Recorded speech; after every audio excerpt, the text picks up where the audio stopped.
Civic engagement, building better citizens.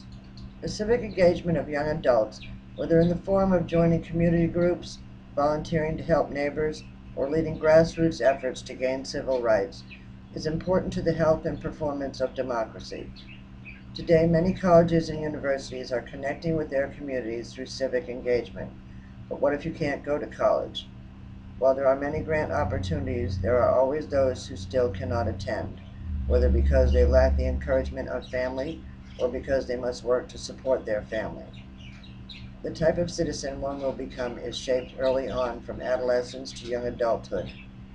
Civic engagement should begin in high school and be a natural progression of our growth, just as learning to drive and being old enough to vote. But for many, it is not. They not only miss out on experiences that will shape them into good citizens, but also those that should shape their future in other areas, such as jobs, family, and parenthood.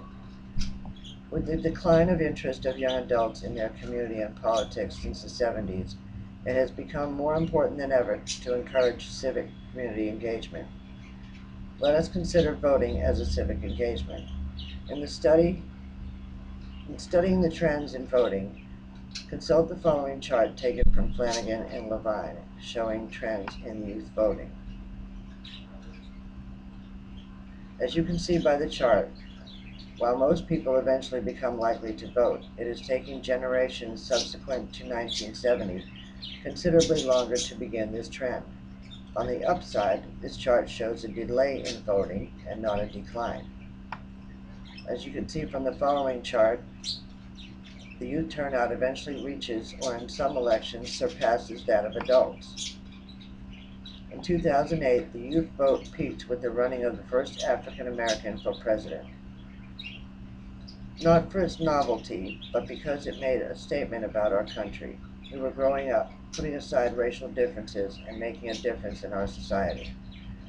However, as we see by the graph below, while youth voting is up since 1998, it has yet to reach the height of 1996. Perhaps the large youth voter turnout in the 60s was due to the severe unrest in our country at that time in history. We were at war in Vietnam. We lost a president, a presidential candidate, and a civil rights leader to assassination. One might argue that since we are at a time of unrest now, this may be the cause of rise in youth voting since 1998, depicted in the chart above. We are at war, we have been attacked on our own soil by terrorists, and our country has been taken to the brink of economic disaster. However, this has also been an era of enlightenment, thanks to the internet. We are now privy to a multitude of information without ever leaving our homes. No longer relying on the news, we can access a variety of opinions on a single subject. Consequently, we are a much better informed society. But with this new wealth of information comes the consequence of further unrest. We now know about GMOs in our food, the side effects of fluoride in our water, the IRS auditing people based on political beliefs, and the redistricting of our votes to sway the election process. All these things have led us to a time of greater unrest and disillusionment.